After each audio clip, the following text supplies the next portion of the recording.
And the Pakistan Army Chief General Asim Munir will finally get an audience with the American president. According to the president's schedule, Trump will host Munir for a lunch at the White House today. The meeting comes amid ongoing conflict in West Asia between Iran and Israel. And to talk more on that, we're now being joined by Mr. Tilak Devashir from Delhi, who is a former member, National Security Advisor Board, and former Special Secretary, Cabinet Secretariat, Government of India. Welcome to WION, sir. First up, of course, I do want to ask you about the Trump-Munir meet. But first, before that, the latest statement from Iran, where Ayatollah Ali Khamenei clearly said that Iran is not going to back down. What do you make of that statement, and where is the war heading to at this point of time? Thank you for having me. As far as Iran is concerned, obviously, it shows, or at least he's putting out a strong resolve that unlike what President Trump wanted, that kind of surrender from Iran, that's not happening. So this is going to lead to a further escalation, I think, in the war. Whether or not the United States joins, we will have to wait and see. But it is certainly not coming to a quick closure. That's the sense that I get. And secondly, there was some speculation whether the leader was in Iran at all or whether he had gone to Moscow. But obviously, if those visuals of yours are coming to end from Iran, which means that he's very much in Iran. Mr. Devashir, now Trump is set to meet the Pakistan General Munir today for lunch. How do you see this meeting between both of them, and what do you think will be Trump's message to Munir? There's a saying in the Pak-US relationship that whenever it is for the cameras, then the US officials will meet the Pakistani Prime Minister or President and praise Pakistan democracy. But when they need to get something done, then they talk to the Army Chief. So in this case, the fact that it is the Army Chief who is being invited to talk to President Trump and not the Pakistani Prime Minister or the President, it just shows that the US has got some set of specific demands that they want from Pakistan. Now, at this stage, one can only speculate till there is some sort of a handout that comes out after the meeting. It could be one of many things. I think in the current context of the situation in Iran, I personally feel that it's going to be about Iran. Okay. Now, does the US need Pakistani airspace or Pakistani ground bases for launching something into Iran? That could be one possibility.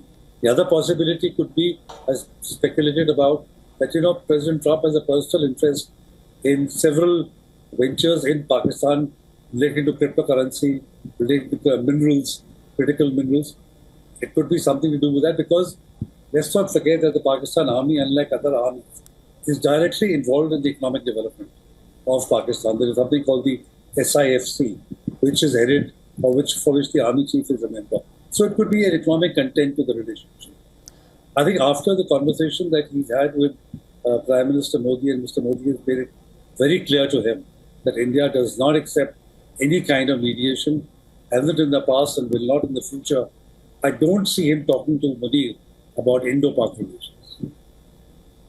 Right, Mr. Devashir there. Do you think that in your view, you say that US will have some points when Trump meets General Munir. How perhaps will Pakistan help Israel and the US against Iran as the conflict now enters day 6? And we just heard that statement from Khamenei where he clearly said that Iran is not going to back down.